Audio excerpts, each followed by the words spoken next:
Yo les gardiens, c'est Willou. Aujourd'hui on se retrouve pour une nouvelle vidéo pour vous parler des nouvelles armes exotiques que nous avons eues dans les raids. Donc moi j'ai eu beaucoup de chance, j'ai réussi à tous les avoir sur tous les raids et du coup je vais vous présenter le design et ce qu'elles ont comme perk exotique. Donc on va commencer par le premier raid du jeu avec Athéon. Donc on commence avec l'épilogue d'Athéon qui a un design un peu jaune et blanc, je trouve très joli par rapport à l'original qu'on a en légendaire. Donc cette arme inflige des dégâts supplémentaires sur les oracles du caveau de verre. Donc dès que vous avez une arme, que ça soit exotique ou enfin du raid, dès que vous avez une arme, essayez de l'utiliser dans le raid, donc vous aurez vraiment pas de mal sur les oracles. Une arme très connue, la grande faucheuse, qui est vraiment très jolie. Elle ressemble à la boucle imaginale pour ceux qui ont la boucle imaginale. Donc voilà la grande faucheuse à quoi elle ressemble. En or et blanc, elle est vraiment superbe cette arme. Dessus vous avez un tir parfait avec un luciole, balle explosive et hors-la-loi. De manière générale les gens ils jouent comme ça. Après c'est à vous de voir. Mais vraiment c'est vraiment une très bonne arme. Après moi j'ai pas encore réussi à l'avoir en légendaire. Mais déjà j'ai déjà testé en PVP. Elle est vraiment superbe cette arme. Horloge de prédice. Le fusil à impulsion. Ouais je le trouve pas ouf. Peut-être si on remplace le blanc avec le jaune et le jaune avec le blanc, ça aurait été peut-être un peu mieux, je pense. Mais en tout cas, pas mal.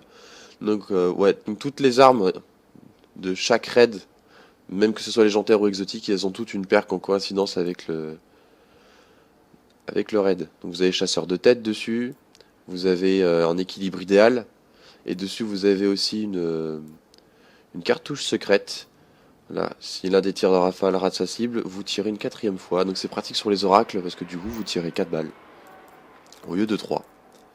Et pour la dernière, vous avez la vision des confluences, le fusil d'éclaireur, qui est vraiment très bien aussi avec un tir parfait.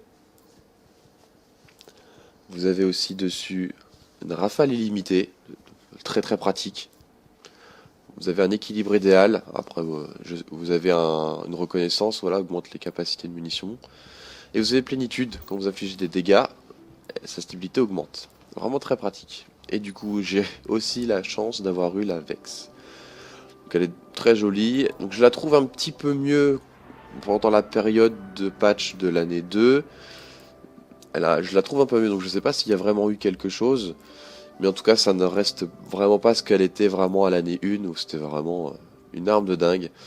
Et voici sa couleur, elle est juste superbe. Elle est vraiment superbe cette arme avec la couleur. J'ai pas encore réussi à l'avoir dans les trésors malheureusement, mais vraiment très jolie.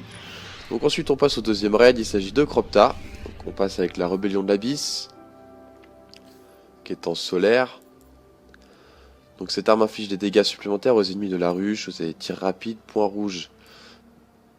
Vous avez un tir concentré, tir à la hanche, un sangle à point, un équilibre idéal, poids plume et le fléau du liche. Les projectiles peuvent désormais désorienter les prêtresses. La parole de Cropta, donc c'est pas un très bon revolver. En tout cas, j'aime pas trop ce type de revolver. J'aime bien quand ils ont un petit peu moins de cadence, un peu plus d'impact. Par contre, vous avez un tir parfait dessus, vous avez plénitude dessus. Vous avez un rechargement rapide, un canon rayé ou munitions explosives, ce que je vous conseille, et un cadeau fantôme, c'est un petit peu comme un retour gagnant. Le décret de l'âme suprême, la première maloc du jeu. Et oui, c'est vraiment une maloc, hein, vraiment sans souci.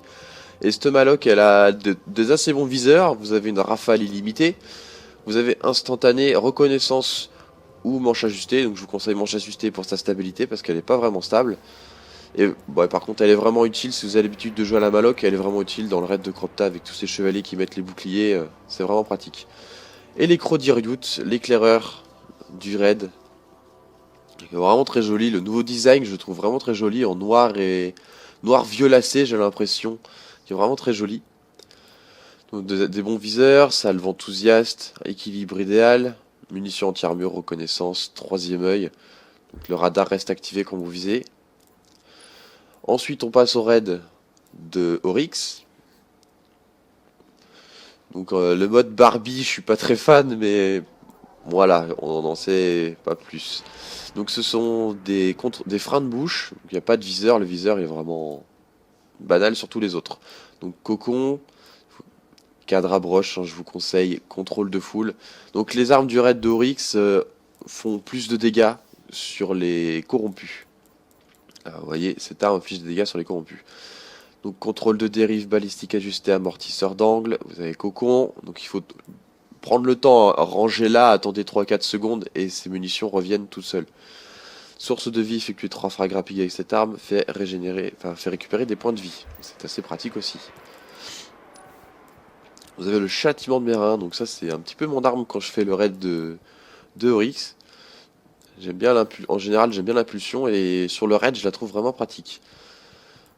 Donc encore des freins de bouche, donc cocon, vous voyez toutes les armes sont vraiment pareilles. Poids plume, canon renforcé et dessus vous avez Luciole. C'est vraiment pas mal d'avoir un Luciole, hein, vraiment pratique.